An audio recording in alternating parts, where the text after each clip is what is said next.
Hello and welcome to PolyInnovator. This is the tutorial video in order to understand how to make your own modular degree.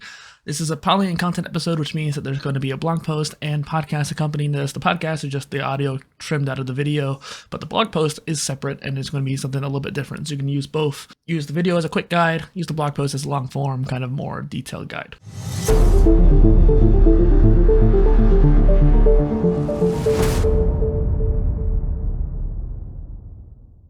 I am Dustin Miller, PolyInnovator. My mission is to innovate many fields over the course of my life, and I created the modular degree as the first step. One of the first fields is the field of education, and I wanted to make sure that I could leave an impact on that for other people to follow in the future. We're going to go over the overarching system as well as just some of the concepts in this video.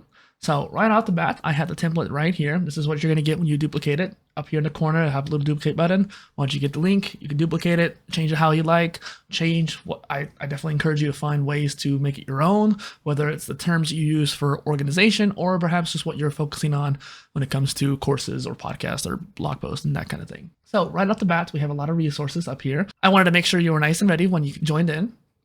There's also these little call outs. You can go ahead and delete these call outs once you're done with them. And so this top section can basically just be a drop down and call it a day later on, or you can get rid of it, depends on what you need. If you save the links, you're good. But here is where things get interesting. So we have the actual master database right here. Now, I don't want you to be overwhelmed, but this is the whole point of this particular master view is to see everything at once, to give you a holistic view and also to control in different views. So you can see at the top here, our database can be viewed in different ways.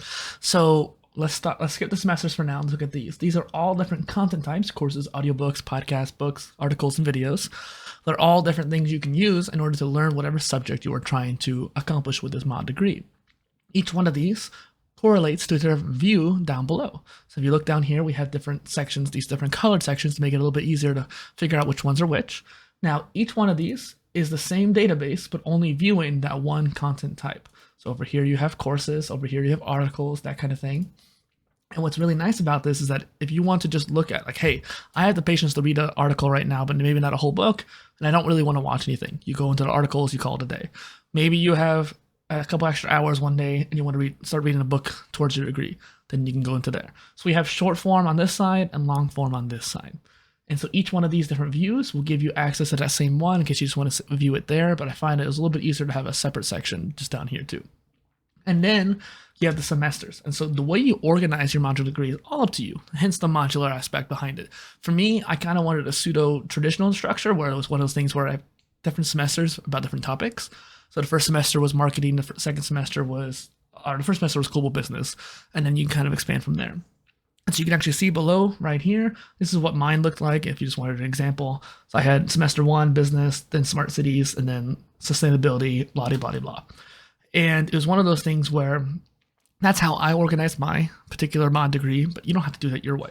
I have semesters as the template here because that's probably the easiest way to quickly get started. In the first semester being starting my modular degree. It's a perfect way to just get you started. Let's say the self-education mini course that you should take before pursuing this, as well as some other maybe how to learn courses, or just there could be some introduction courses on a variety of different sites. You can use that as your intro, and then from there, make the second semester be the first topic of your modular degree. And then you could also do sprints if you prefer to. It really does not matter what taxonomy you choose as long as you have something to organize each one of your courses, because you definitely don't want to look at a huge long list of stuff every time. That's what I ended up doing at first.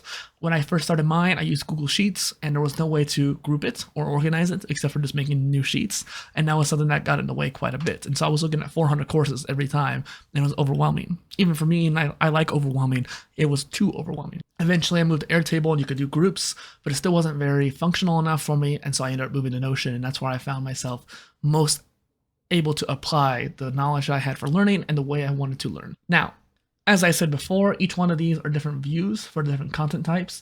And you don't necessarily want to look at them all at once, but here's just the kind of overview of what they all look like.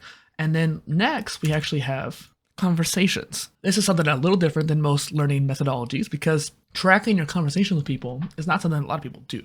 They'll have a conversation with someone who's knowledgeable in a certain area and they don't necessarily write anything about it. They don't take notes. They don't even reference it down the line. However, if you have the opportunity to speak to someone who is an expert in their field and you pick their brain, that is a learning experience. You're going to leave that experience with new knowledge. that is something you want to take notes for and reference back and be able to talk about it in the future. Who knows, maybe you can actually create content around it as well, if they allow you to, obviously, too. You don't want to talk to someone just for the sake of making content. However, that's kind of what I did. I had my podcast and I literally interviewed people who I wanted to talk to. It was more selfish than it was anything. I was networking with these people, I was talking about topics that I was interested in, they were interested in, more importantly, because I wanted to pick their brain about what they were most passionate about. And seeing that passion was what was so exciting. And so I'm not telling you to start a podcast, but I'm also not telling you not to. It's one of those things where it was a great way to get people onto my radar, if you will. All right, so going back to the overarching view, I don't really have much else to really explain on this, but I wanted to give people the rundown.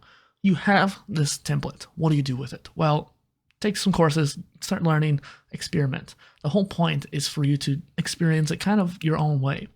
I have some basic stuff in here already, like some example videos and stuff like that, and I definitely suggest taking this mini course down here. You can click through it, get to all the different parts of it. It's a mini course, but it actually has a decent amount of substance to it as well. I will leave the link in the description of this video as well as in the blog post. Please go check it out. Have a great day. You can also download the template in the blog post. Cheers.